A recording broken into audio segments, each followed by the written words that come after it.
I think I'm going to love it here.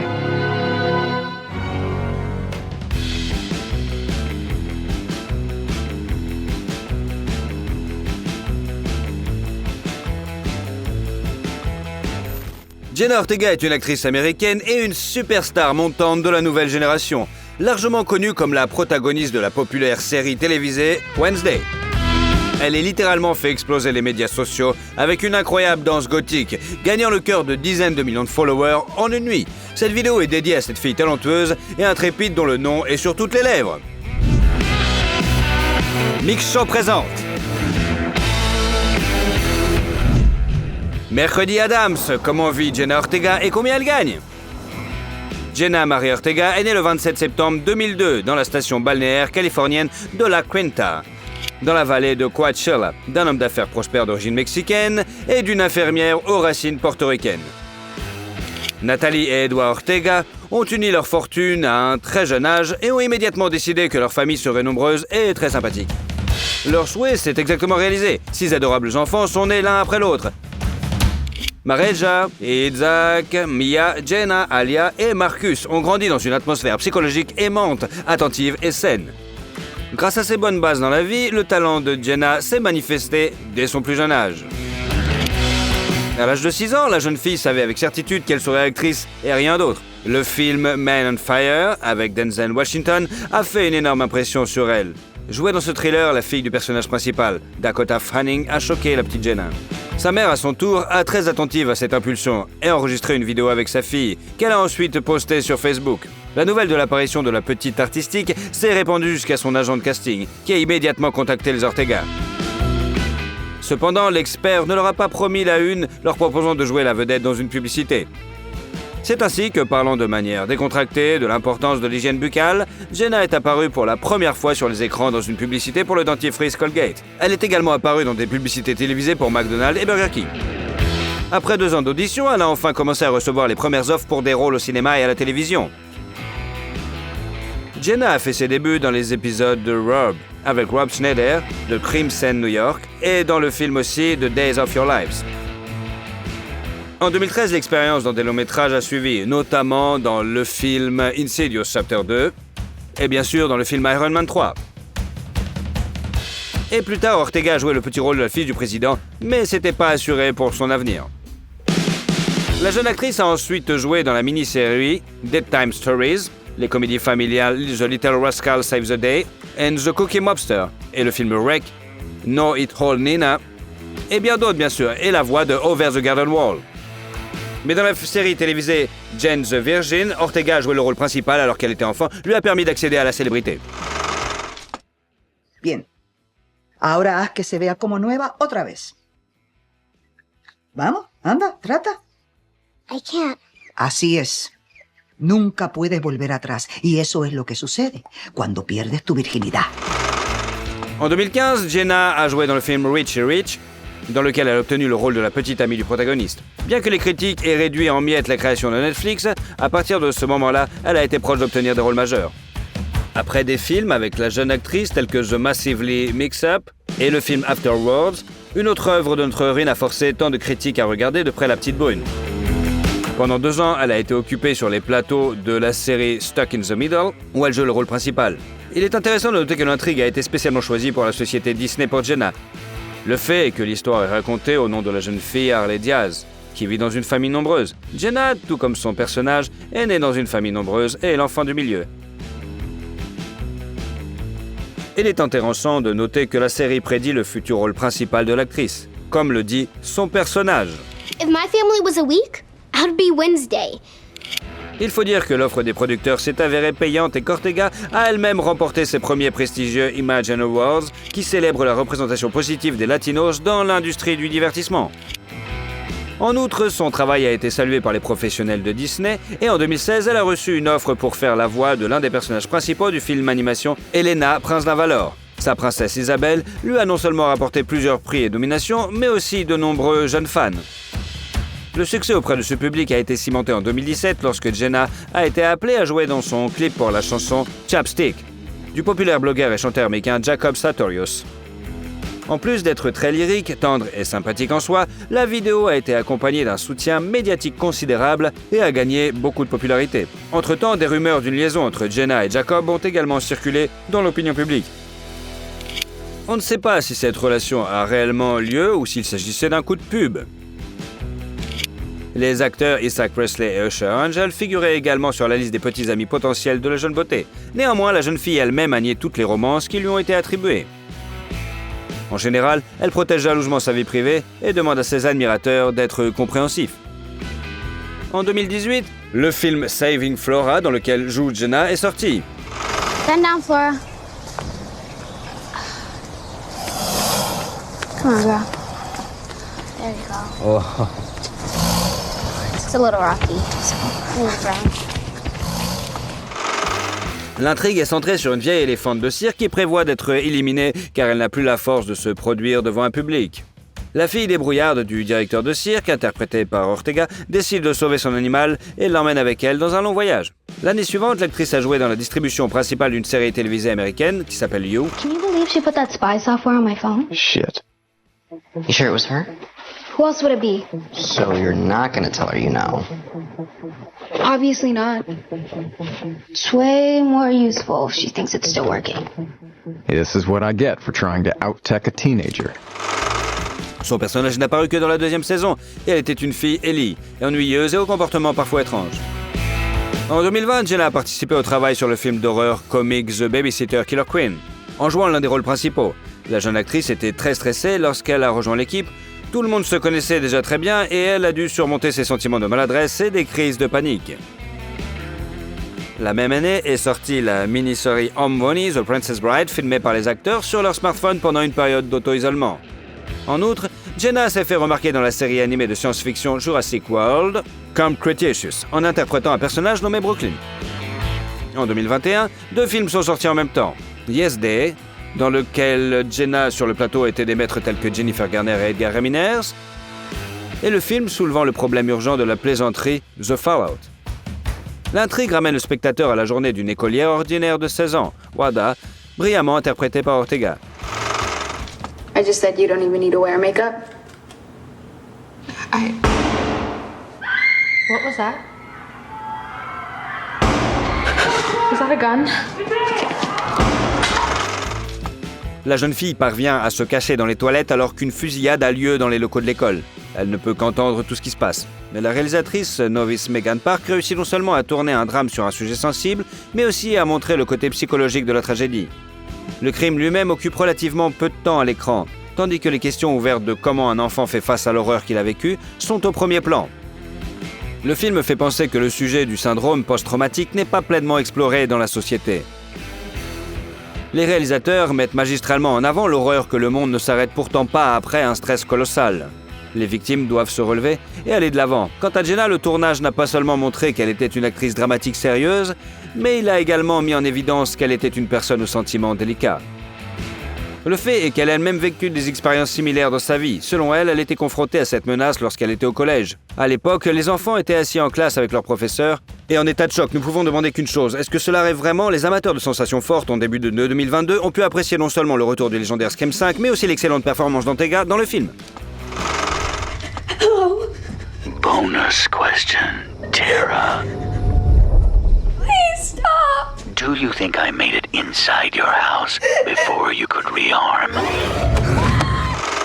Elle a remporté le prix des MTV Movie et TV Awards pour la meilleure frayeur dans le cadre.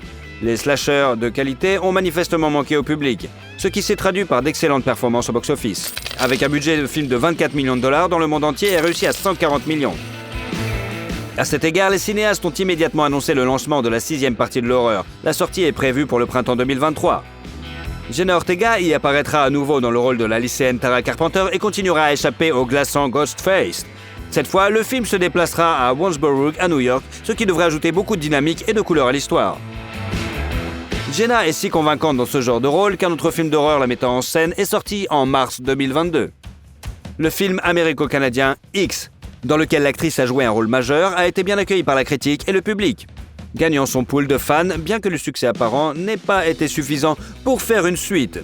Un autre film d'horreur avec l'actrice est sorti en juillet. Il s'appellera American Carnage. Du maître du genre Diogo Alivis est révélée une intrigue non banale dans laquelle des personnages âgés, apparemment inoffensibles, deviennent des monstres. Hey, she were into girls, I'd try to hit that too. Oh, yeah? Then again, maybe I could change your mind about that. Oh, relax, bro. I'm not gonna stand in your way. En novembre 2022, la sensationnelle est apparue sous la forme du nouveau projet de Tim Burton, Mercredi. Since you've abandoned me here, I've been hunted, haunted, and the target of an attempted murder. Ah, Nevermore, I love you so.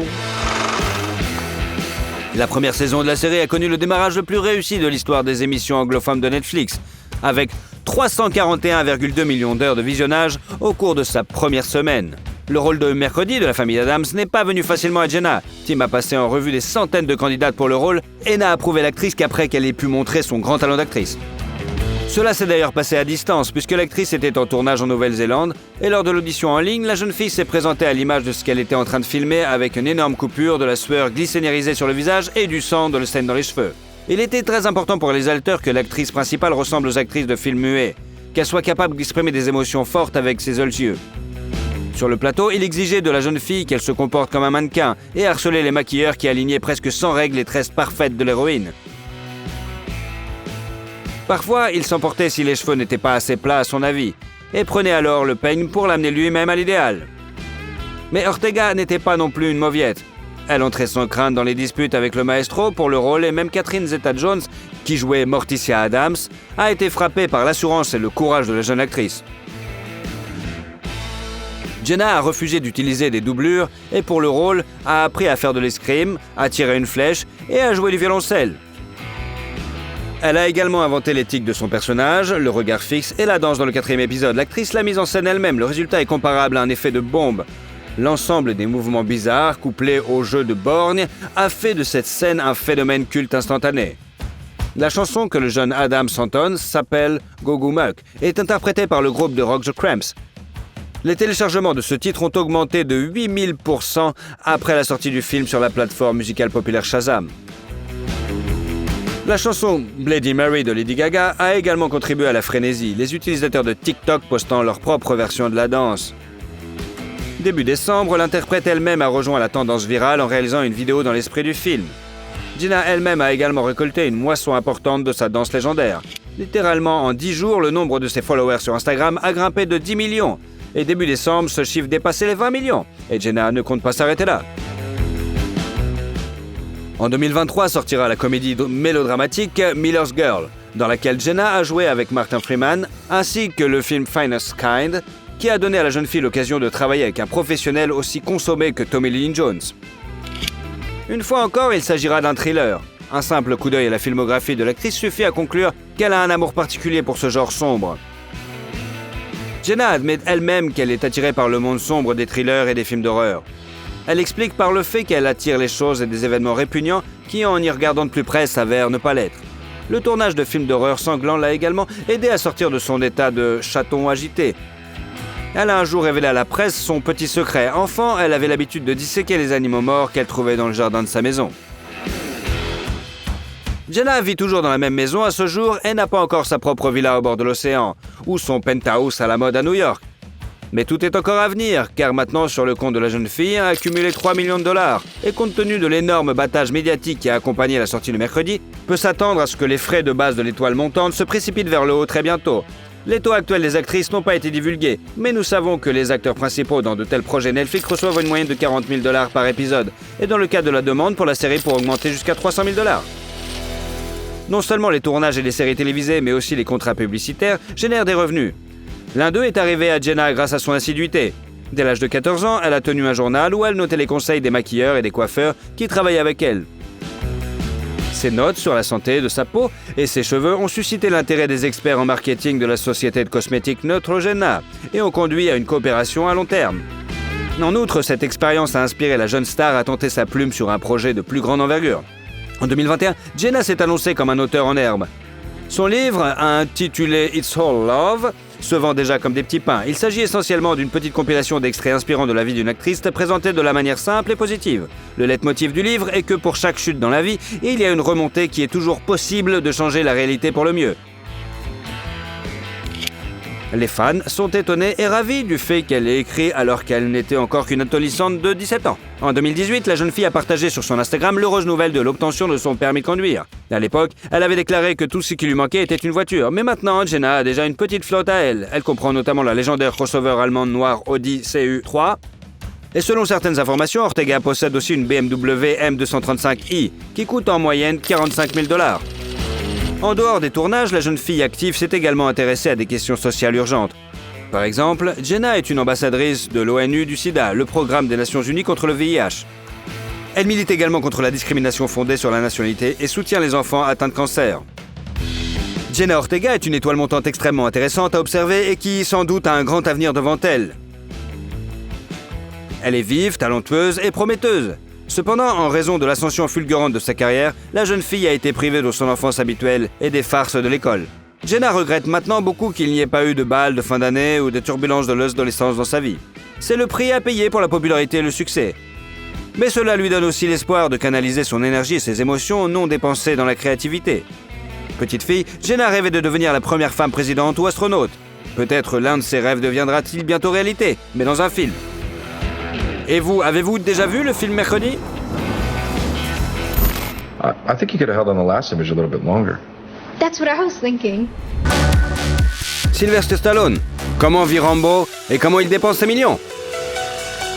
Notre héros du jour est né le 6 juillet 1946 à New York. Sa mère, Jacqueline, ou simplement Jackie, était une grande fan de l'acteur Tyrone Power et voulait donner son nom à son fils aîné. Mais lorsqu'elle a reçu son certificat de naissance, elle a trouvé un autre nom. C'est le père du bébé, Frank, qui a enregistré son fils sous le nom de Michael Sylvester Gardenzio Stallone. Frank était un immigré de Sicile. Il possédait une petite chaîne de salons de coiffure et était connu pour son tempérament plutôt violent. Jackie, qui a grandi dans la famille aisée d'un avocat prospère, a lié sa vie à un homme qui ne manquait jamais une jupe et aimait jouer des poings. Sylvester a passé la plupart de ses premières années dans la maison d'une nounou engagée par ses parents. Il les voyait le week-end, mais ces réunions étaient très discrètes. Le garçon a senti qu'il n'était pas aimé. En 1950, le deuxième fils, Frank Jr., est entré dans la famille. Leur richesse a augmenté, mais le comportement de Stallone Sr. n'a pas changé. Donc en 1956, Jackie a demandé le divorce. Sylvester est resté avec son père et a essayé désespérément de gagner son amour. Mais tout était vain. These your parents? Yeah, that's both of them then. Is this you? Yeah, that's me when I was 8 years old. That's the Italian stallion when he was a baby. Les séquelles du traumatisme de la naissance se sont ajoutées au problème. Une erreur des sages-femmes a laissé Sylvester Stallone paralysé du côté gauche de son visage, ce qui a affecté son élocution. Ses camarades l'intimidaient et Stallone a décidé qu'il devait prendre de la masse musculaire. Il utilisait des pièces de voiture provenant de la casse et des matériaux de construction à cette fin, et en vieillissant, il s'est presque inscrit à une salle de sport d'ailleurs. À l'âge de 13 ans, Sylvester a été renvoyé de 14 écoles pour comportement violent et à 15, il se retrouve à l'académie militaire Charlotte Hall pour adolescents en difficulté. Il a ensuite emménagé chez sa mère, mais celle-ci est restée plutôt froide. Elle n'a embrassé son fils qu'une seule fois dans sa vie. C'était juste après son divorce. Au cours de ces années, Stallone a commencé à faire de la boxe et à jouer au football. Il a obtenu un certificat d'enseignement secondaire et est entré au collège, où il a commencé à jouer dans le théâtre étudiant. Puis, en 1965, il est parti étudier en Suisse dans une université américaine, tout en travaillant en noir comme entraîneur. On a ensuite supposé que c'était sa façon d'éviter de servir dans l'armée et d'être envoyé au Vietnam. Mais en 1991, l'acteur a intenté un procès en diffamation et a gagné. De retour en Amérique en 1967, Sylvester entre à l'université de Miami, se spécialise dans l'art dramatique et décide finalement de lier sa vie à la scène. En 1969, Stallone abandonne l'université et part à la conquête des théâtres de New York. Le jeune homme a essayé de jouer dans des films, mais les petits rôles ne résolvent pas les problèmes financiers malheureusement. À un moment donné, Sylvester était sans abri et a dormi dans une gare pendant 3 semaines au moins. Puis il a reçu une annonce pour un casting pour le film Party at the Kitty and Stad. C'était un film pour adultes, mais il n'y avait pas beaucoup de choix. Pour 2 jours de tournage en 1970, Sylvester a été payé $200. Et quand il est déjà devenu célèbre, le film a été réédité sous le titre The Italian Stud. Après un certain nombre d'autres petits rôles au cinéma, en 1971, l'aspirant acteur a participé à une production théâtrale franche de Score, qui a présenté dans 23 théâtres de New York. La plupart des réalisateurs refusent Stallone à cause de ses problèmes d'élocution. Il gagne donc son pain comme portier, videur dans un restaurant et même nettoyeur de cage dans une ménagerie.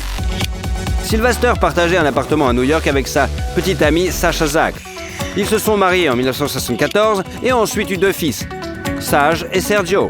Le plus jeune a été diagnostiqué autiste et n'apparaît pas en public, tandis que l'aîné Sage a réussi à jouer dans plusieurs films, mais est mort jeune en 2012 d'une crise cardiaque malheureusement. En 1974, il obtient un rôle dans The Lord of Flashback, pour lequel il dit avoir reçu 25 t-shirts en guise de paiement. Puis il part pour Hollywood. En 1975, l'acteur a joué dans le film Prisonnier de la 2e Avenue, Al Capone, Adieu ma beauté, des épisodes de plusieurs séries télévisées et le film d'action de science-fiction Death Race Domine. Sylvester a été payé $700 par semaine pour ça.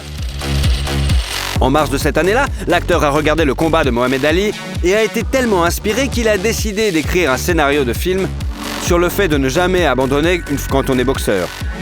Il n'a pas quitté la maison pendant 92 heures et a porté l'histoire à l'écran par pure chance. Stallone avait auditionné pour un autre film, mais avait été refusé. Au cours de la conversation, il a mentionné qu'il écrivait toujours des scripts et que les producteurs lui avaient demandé une histoire sur Rocky. Dans un premier temps, le studio a offert à Sylvester $150 000, à la condition que le rôle principal soit tenu par un autre acteur. Après de longues négociations, les producteurs ont accepté que Rocky soit Stallone lui-même. Pour cela, l'acteur a accepté de réduire son salaire à $23 000.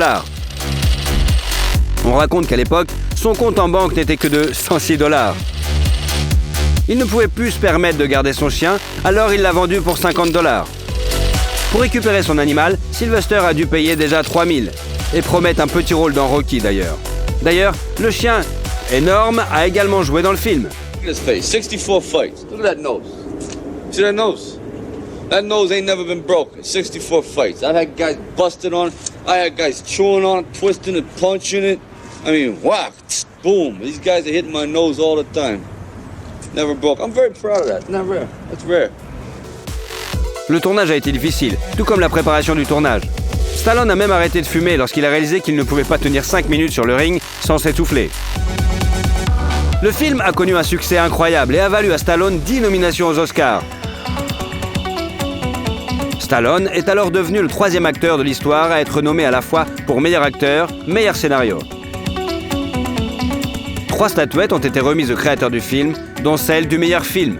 Après le film Feast et Paradise Alley, le premier film de Stallone, le 2e volet de Rocky est sorti. En préparation du tournage, Sylvester a accepté de se mesurer à son entraîneur au développé couché et s'est gravement blessé au muscle pectoral. Depuis, une moitié de sa poitrine est plus rêche que l'autre. En 1981 sont sortis le film d'action Nighthawks et un drame sportif, Escape to Victory, sur une équipe de football composée de prisonniers de guerre pendant la Seconde Guerre mondiale. Après le tournage, Sylvester a déclaré que jouer au football était plus difficile que de boxer dans Rocky. Par ailleurs, le film suivant sorti en salle était Rocky III, pour lequel Sylvester a reçu $7 millions, suivi de la première du film Rambo, First Blood. Don't push it, I'll give you a war you won't believe. En tant que scénariste, Stallone a participé à la sélection de l'acteur dans le rôle principal, a rejeté plusieurs candidats et a finalement décidé de jouer lui-même. Il a reçu $3,5 millions pour son travail. En 1984, notre héros a reçu une étoile sur le Hollywood Walk of Fame et a essayé de changer de genre en jouant dans la comédie musicale Rhinestone, pour laquelle il a reçu un cachet de $4 millions et l'antiprix bien sûr de Golden Raspberry. Pour ce rôle, il a refusé de travailler dans des films à succès tels que An Affair with a Stone et Beverly Hills Cop, ce qu'il a beaucoup regretté par la suite. Un an plus tard, les critiques ont accueilli froidement la suite de l'histoire de Rambo, même si le président américain Ronald Reagan a félicité Sylvester Stallone d'avoir créé un nouveau symbole de l'armée américaine. L'acteur a de nouveau remporté le Golden Raspberry pour ce film. Un plus grand succès attendait Rocky Party 4, pour lequel il a reçu $12 millions et l'antiprix Golden Raspberry du pire réalisateur. See, I fight, so you don't have to fight. I want you to use your head for something instead of a punching bag like I do. Your head doesn't look like a punching bag. Pendant ce temps, la femme de Stallone en a eu assez de supporter les nombreuses infidélités de son mari et a demandé le divorce, réclamant 33 millions de dollars de compensation. La goutte d'eau qui fait déborder le vase est la liaison de Sylvester avec Brigitte Nielsen. Ils se sont rencontrés sur le tournage de Rocky IV et se sont mariés en 85, mais le mariage n'a duré que 2 ans. En guise de cadeau d'adieu, Brigitte a poursuivi Sylvester pour 1 million. En 1986, Stallone présente le film d'action Cobra, pour lequel il reçoit 13 millions de dollars. Hey, dirtbag. You're a lousy shot. I don't like lousy shots. You wasted a kid. For nothing. Now I think it's time to waste you. Il est intéressant de noter que la voiture du personnage principal, une Mercury Monterey de 1950, appartenait également à Silverstone dans la vie. 9 ans plus tard, la voiture a été volée dans son garage. Mais en 2009, elle a été retrouvée. Et avec la voiture, 3 millions de dollars d'indemnisation. Le projet suivant de Stallone est le film Over the Top, avec un cachet de 13 millions. Et en 1988, sort Rambo 3. L'acteur a reçu 16 millions de dollars et encore un Golden Raspberry pour cette œuvre magnifique. Dans les années suivantes, avec Sylvester, est sorti le film Lock Up, Tango and Cash, Rocky V, Oscar, Demolition Man et Cliffhanger. Et pour chacun d'entre eux, l'acteur a reçu 15 millions de dollars. Sylvester a joué dans Cliffhanger pour surmonter sa peur des hauteurs. You wanna do it? Do it. Now. You live with it. À la même époque, Stallone joue également le rôle d'un sergent de police dont la mère est impliquée dans une enquête dans la comédie Stop ou ma mère va tirer. Mom, stay out of this, okay? Joe, wave to the crowd. Mom, God damn it! Hey, you don't swear to your mother. Hey, butt out! Hey. My mother, relax. Hey, it's your mother, so you do what she tells you to do. Ce film, pour lequel il a reçu encore un nouveau Raspberry d'or, l'acteur le considère comme le pire de sa carrière. Et il a accepté de se retirer pour contrarier Arnold Schwarzenegger, qui a répandu la rumeur selon laquelle il veut obtenir le rôle lui-même. Bien sûr, Arnie n'a fait qu'une blague à son ami, mais Sylvester ne l'a découvert que bien des années plus tard. À la fin des années 80, Stallone a rencontré le mannequin Jennifer Flavin. Il l'appelait son idéal, altruiste, aimante et tellement patiente. Mais ça n'a pas empêché Sylvester d'aller à gauche à droite. En 1995, l'ardeur de Stallone s'est calmée lorsqu'il s'est mis à genoux et a imploré le pardon de Jennifer. Et depuis lors, on ne l'a pas vu dans l'adultère. Quelques années plus tard, le couple s'est marié et a eu 3 filles. Curieusement, lorsque les journalistes de la publication de The Star ont décidé d'offrir à Silverstone pour son 50e anniversaire un album avec toutes ses femmes, il s'est avéré qu'elles étaient 595. Parmi les maîtresses de l'acteur figurait la chanteuse Cher, qui a ensuite traité l'homme de néandertalien, ainsi que les mannequins Linda Evangelista, Cindy Crawford, Naomi Campbell, Janice Dickinson. Pendant ce temps, la filmographie de l'acteur s'est enrichie de la bande Le Spécialiste, avec un cachet de 12 millions de dollars. Il a reçu 15 millions chacun pour les films d'action Assassin et Judge Dredd et dans Deadlight. En 1996, Silverstone a gagné 17,5 millions de dollars et a surmonté une autre de ses peurs, l'espace confiné. Pour diversifier son CV et jouer un rôle sérieux, Stallone a accepté de jouer dans le thriller Cops pour seulement 60 000 dollars. There's gotta be a way out of this for everyone. So, I say, why don't we all go in tomorrow together? Freddie, I invited men, cops, good men to live in this town. And these men to make a living. Selon lui, il était intéressant de travailler dans ce film. Il s'est amusé vraiment, mais cela n'a pas aidé sa carrière, et sa santé non plus. En prenant du poids pour le rôle, Sylvester a développé une sciatique, des palpitations, des problèmes digestifs et des maux de tête. Suivent la comédie ratée Burn Hollywood Burn, le dessin animé Ants, où l'acteur a doublé l'un de ses rôles, et en 2000, la première du film d'action Get Carter, pour le rôle duquel Sylvester Stallone a reçu 20 millions de dollars. La même année, il a reçu un autre Golden Raspberry en tant que pire acteur du siècle. Le scénario de son projet suivant, The Driver, en 2001, Sylvester l'a écrit lui-même, pour lequel il a reçu 20 millions de dollars. Il est devenu connu comme le film de sport automobile le plus irréaliste jamais réalisé. Puis après les bandes Detox, avec un cachet de 20 millions de dollars, Avenging Angelo, Shade, la comédie Spy Kids 3 Game Over, pour laquelle il a remporté le Golden Raspberry, et la série Las Vegas. Stallone est retourné à ses personnages légendaires dans Rocky Balboa et Rambo. And there isn't one of us that doesn't want to be someplace else. But this is what we do. Who we are. En 2007, il a été pris en flagrant délit de contrebande d'hormones illégales en Australie pour développer sa masse musculaire. L'acteur a plaidé coupable et a finalement payé plus de 11 000 $ d'amende et de frais de justice. En 2009, Stallone est apparu dans le film de Bollywood, Dame Love, et un an plus tard, il a rassemblé toute sa vieille bande et a présenté au public le film d'action The Expendables. Yeah, should have shot him when I had a chance. Big Barney Ross. Bigger Trent Mouse. What are you doing? Praying for Brooke? Could be. Malgré une nomination au Golden Raspberry pour la réalisation, le film a reçu de bonnes notes et a été rentabilisé 3 fois au box-office. En outre, The Expendables a fait de notre héros le seul homme de l'histoire d'Hollywood à jouer dans des films qui ont été en tête du box-office pendant quand même 5 décennies consécutives. Et durant cette période de film, il a quand même été blessé plusieurs fois, environ 14 fois. Et a eu plusieurs côtes cassées, bien sûr, mais comme d'habitude. On a pu entendre la voix de Sylvester dans le film My Boy in the Zoo en 2011. Et il a été intronisé au Boxing Hall of Fame la même année. Certains fans de ce sport n'étaient pas ravis, car Stallone ne se produisait plus sur le ring, mais jouait seulement dans des films. D'ailleurs, l'acteur de boxe n'est pas seulement associé au rôle de Rocky dans les années 80.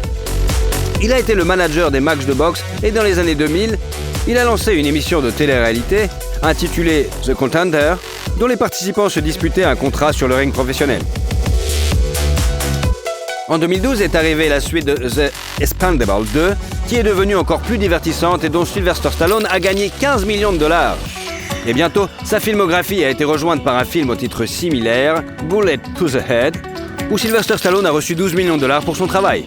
S'ensuit un tournage commun avec Schwarzy, le film d'action Escape Plan, pour lequel Sylvester Stallone a reçu 10 millions de $.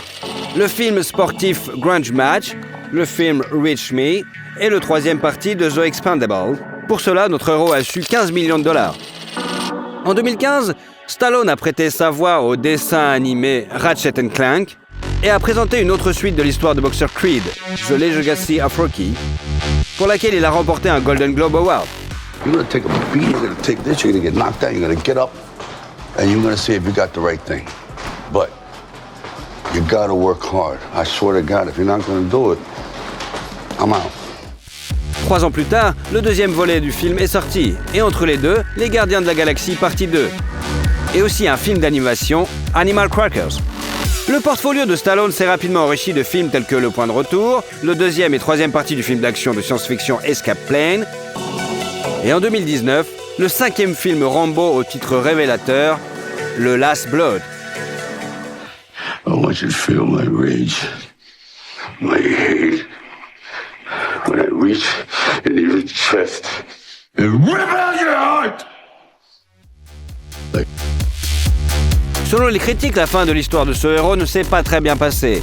Mais Sylvester Stallone pense que Rambo peut encore être appelé l'incarnation des jeunes soldats et souhaite que n'importe quel réalisateur fasse un préquel sur son enfance ou sa jeunesse. En 2021, l'artiste joue le rôle de King Shark dans le film d'action super-héroïque Suicide Squad. Basé sur les bandes dessinées du même nom, et en août 2022, il apparaît dans le rôle d'un super-héros vieillissant dans le film Samaritan.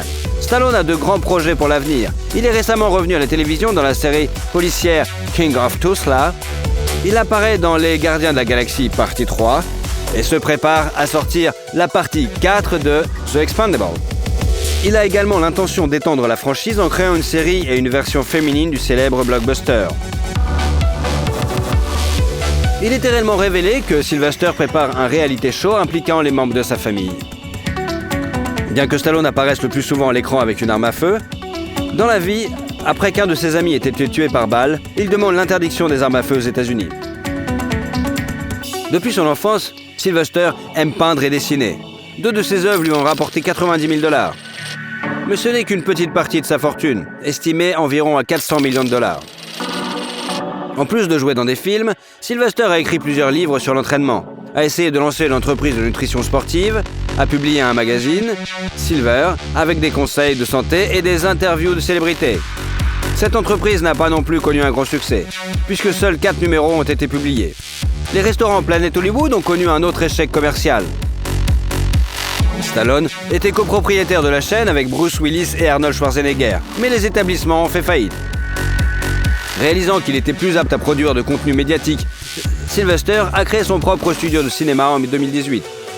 Il accepte aussi parfois de faire des publicités. Il a fait la promotion de la vodka russe Ice et de la chaîne de boulangerie britannique Warburton, et même de saucisses japonaises.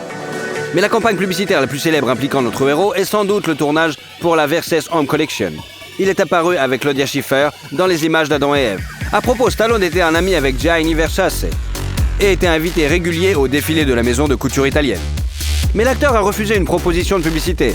C'était à la fin des années 80, lorsqu'une marque de bière américaine lui a offert 5 millions de dollars, à condition qu'il se coupe les cheveux. Sylvester Stallone consacre ces millions à une impressionnante collection de voitures. Son garage comprend une Bugatti Veyron, une Aston Martin DBS, une Bentley Continental GTS, une Ferrari 612 Caglietti, une Ferrari 599 GTB Fiorano, une Mercedes SL65, une Mercedes classe E, une Porsche Panamera, une Chevrolet Camaro, Ford Mustang, l'une des voitures classiques les plus populaires, la Corvette 68, et même une Ford 1932. Sans oublier la luxueuse Cadillac Escalade. Stallone a investi plus de 400 000 $ dans la conception de cette voiture. En outre, Sylvester aime les motos et les montres coûteuses. Il possède une Rolex Submariner en or, avec un cadran noir, qui coûte 20 000 $, ainsi qu'une Rolex GMT Master 2, en or blanc, 18 carats, pour 750 000 $. Cependant, il ne faut pas croire que Stallone ne dépense ses millions que pour lui-même. Depuis des décennies, il vend aux enchères des accessoires originaux de Rocky et a fini par récolter environ 10 000 $ pour l'Association canadienne du diabète. Stallone a fait un don de plusieurs millions supplémentaires à un projet de lutte contre l'épilepsie infantile. Sylvester vit dans un manoir à Beverly Hills depuis plusieurs décennies. Ses intérieurs sont passés du néoclassicisme pompeux avec colonnes, rideaux, dorures et statues au décor moderne et lumineux.